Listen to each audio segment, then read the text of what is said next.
Hello friends, welcome back to our channel. So last class में हमने start किया था डिमांड फंक्शंस। हमने दो पार्ट स्टडी कर लिए थे। First one is on price of commodity and the second one is price of related goods. So आज हम उससे आगे बढ़ना स्टार्ट करेंगे।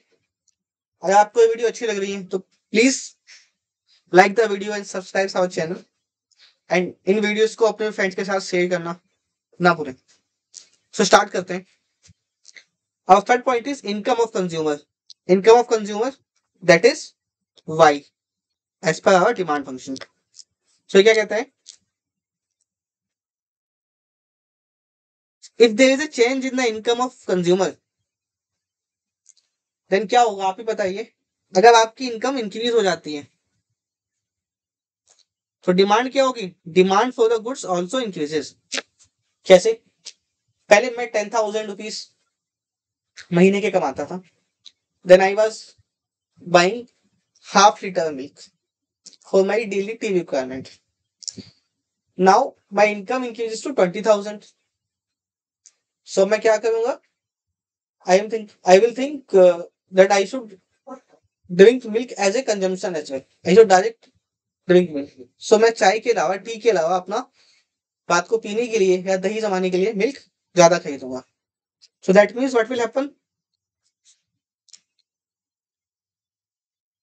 If my income will increases 5,000 or 10,000, तो जो मैं मिल्क पहले हाफ लीटर बाय करता था, अब मैं 1 kg बाय करूंगा। That means my milk purchases also increases. और अगर इसका उल्टा हो जाए, मेरी इनकम कम हो जाए कंज्यूमर की, तो मेरी डिमांड भी क्या हो जाएगी? कम हो जाएगी। So that means there is a negative relationship between consumer income and demand. Got it?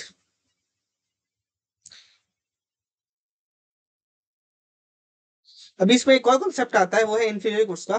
That I will take separately. So उस पर हम बाद में बात करेंगे। चलिए, नेक्स्ट है हमारा test and preferences. That is कौन सा पॉइंट था हमारा यहाँ पे? That is T. इसको हम क्या बोलते हैं? इसको हम बोलते हैं टी। और उसको हम क्या बोलते थे? उसको हम बोलते थे वाई। ठीक है। सो अगर किसी गुड्स के लिए इंडिविजुअल का टेस्ट या प्रेफरेंस बढ़ जाता है, देन क्या होगा? उसकी डिमांड बढ़ जाएगी। जैसे कि नया ट्रेंड आ रहा है, होता है ना, नई नई चीजों का ट्रेंड आता रहता है। आईफोन का ट्रेंड आया, एंड्रॉइड मोबाइल का ट्रेंड आया, 5G फोन का ट्रेंड आ गया। तो ट्रेंड इन्फ्लुएंस कैसे होता है? ये एडवर्टीजमेंट से इन्फ्लुएंस होता है, फैशन से इन्फ्लुएंस हो सकता है, क्लाइमेट से इन्फ्लुएंस हो सकता है।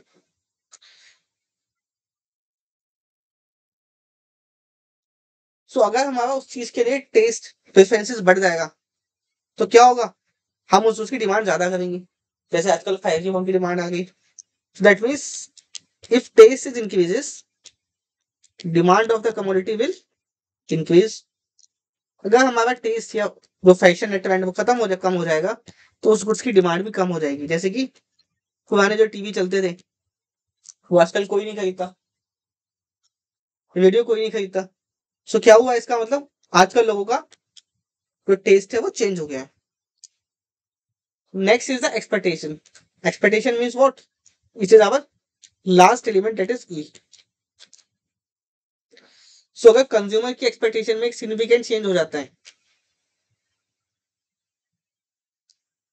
या उसे ऐसा लग रहा है कि सिग्निफिकेंट चेंज होने वाला है नियर फ्यूचर में, तो उससे उसकी जो प्रेजेंट डिमांड होगी वो भी इफेक्ट हो जाएगी। फॉर एग्जाम्पल, दिवाली आई है, पटाखे, पॉल्यूशन बहुत ज्यादा है, तो गवर्नमेंट ने हर जगह पे पटाखे बैन किए हुए हैं। इसलिए लोगों को लगता है कि पटाखे दिवाली तक मिलेंगे नहीं, यानी कि फ्यूचर में क्या होने वाली है उसकी, फ्यूचर में उसकी शॉर्टेज होने वाली है दिवाली तक। तो लोग क्या करेंगे? लोग अभी ही उसकी डिमांड करेंगे, अभी उसको खरीद के रख लेंगे एग्जिस्टिंग प्राइसेस पर। सो इसका मतलब क्या हुआ? इसका मतलब ये हुआ कि अगर फ्यूचर में किसी चीज के कम मिलने की संभावना है,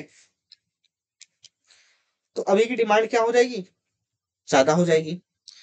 फ्यूचर में किसी वस्तु के ज्यादा मिलने की संभावना है या सस्ती मिलने की संभावना है, तो अभी की डिमांड क्या होगी? कम हो जाएगी। तो इसका मतलब एक्सपेक्टेशन के साथ हमारा नेगेटिव रिलेशनशिप होता है। Got it?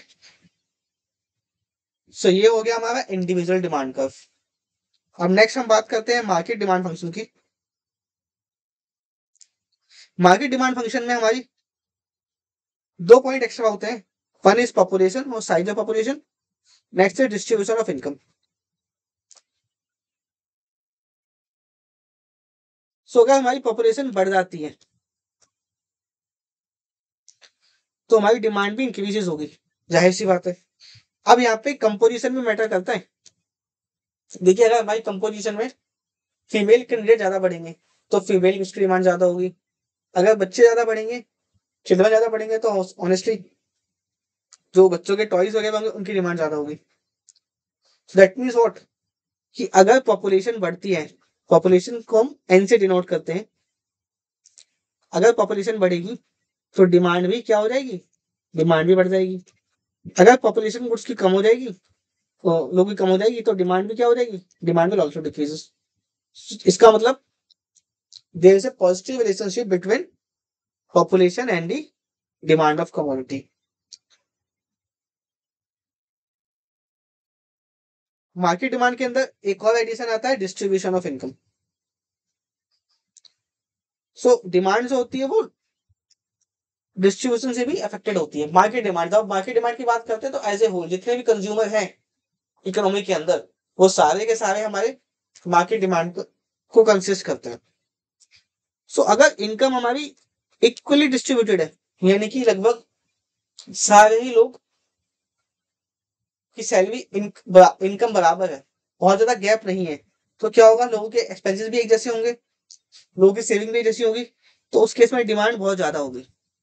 बट अगर इसका उल्टा ले ले, जहाँ पे इनकम गैप बहुत ज्यादा है, यानी कि कुछ लोग सोसाइटी के जो हाई क्लास है वो बहुत ज्यादा अमीर है और जो मेजर है वो पुअर लोग हैं, तो उस केस में डिमांड कम होगी। क्यों कम होगी? बिकॉज जो रिच पीपल होंगे वो थोड़े होंगे, तो वो नॉर्मल उसकी डिमांड करते नहीं है, और जो पुअर लोग होंगे उनके पास उतना पैसा नहीं होगा डिमांड करने के लिए। सो लो इनकम के केस में डिमांड क्या हो जाएगी, लो हो जाएगी। सो व्हाट वी अंडरस्टूड, इसको डिस्ट्रीब्यूशन ऑफ इनकम को डिनोट करते हैं वाईडी से।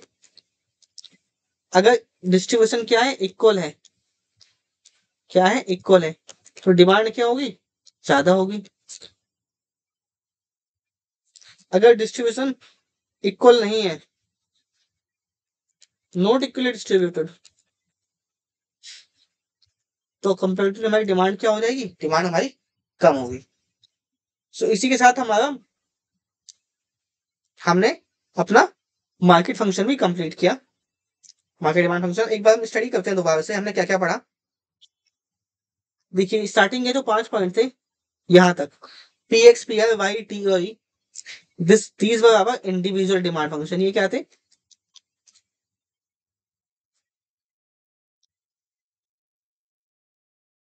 और जो लास्ट वाले दो टॉपिक हमने पढ़े हैं ये मार्केट डिमांड के अंदर एक्स्ट्रा पढ़े हमने, ठीक है। अब अगर हम बात करें हमने क्या क्या रिलेशनशिप पढ़ा,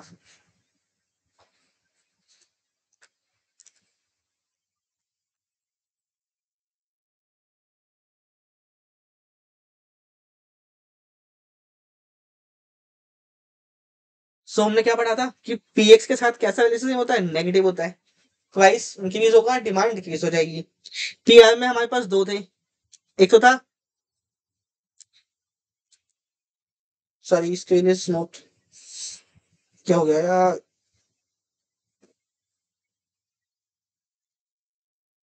सॉरी, सब्स्टिट्यूट गुड्स, दूसरे थे कॉम्प्लीमेंट्री गुड्स। सब्स्टिट्यूट गुड्स के केस में क्या बात किया था हमने, क्या पढ़ा था, इसको मैं थोड़ा सा अलग ले लेता हूँ।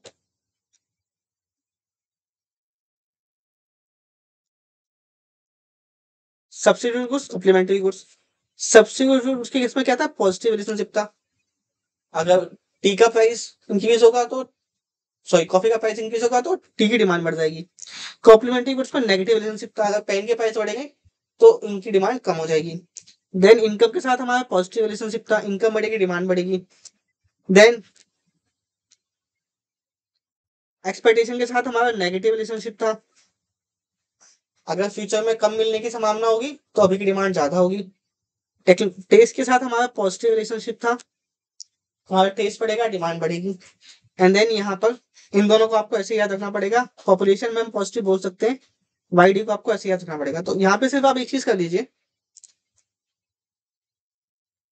कि ई को टी से पहले रखेंगे तो आप कैसे याद रखेंगे, पी एक्स के साथ नेगेटिव, पी एक्स के साथ negative, positive, negative, positive, negative, positive, then ये दोनों आपको ऐसे याद रखने पड़ेंगे। सो ये हमारी शॉर्टकट हो गई याद रखने की। So this was all about the demand functions. आशा करता हूं दैट द वीडियो आपको पसंद आया होगा। एंड पसंद आया तो प्लीज लाइक करें एंड सब्सक्राइब करें हमारे चैनल को। अगर नहीं पसंद आया है वीडियो के अंदर कुछ भी तो कमेंट करके हमें बताएं, जिससे हम उसको आने वाले वीडियो में सुधारने का प्रयास करेंगे। Thank you.